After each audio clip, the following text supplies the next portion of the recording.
কখনো কি এমন মনে হয়েছে চারপাশে অনেক মানুষ থাকলেও আপনি একা? কথা বলার মতো কেউ নেই, কিংবা কেউ থাকলেও বোঝে না আপনার ভিতরের কষ্টগুলো। তখন মনটা চুপচাপ হয়ে যায়, ভেতরে এক ধরনের শূন্যতা তৈরি হয়।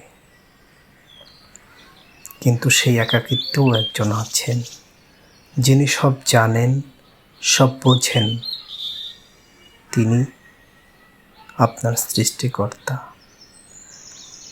আপনি চুপ থাকলেও তিনি শোনেন, আপনি কাঁদলেও তিনি জানেন কেন কাঁদছেন। হয়তো আপনি কাউকে কিছু বলার মতো শক্তিও পাচ্ছেন না, কিন্তু আল্লাহ তো জানেন আপনি ভিতরে ভিতরে কতটা ভেঙে পড়েছেন।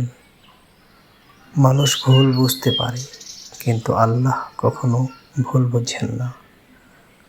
তাই কষ্ট যখন সহ্য হয় না, চারপাশ অন্ধকার মনে হয়, তখন চোখ বন্ধ করে বলুন, হাসবুনাল্লাহু ওয়া নি'মাল ওয়াকিল। আমার জন্য আল্লাহই যথেষ্ট, তিনিই আমার অভিভাবক।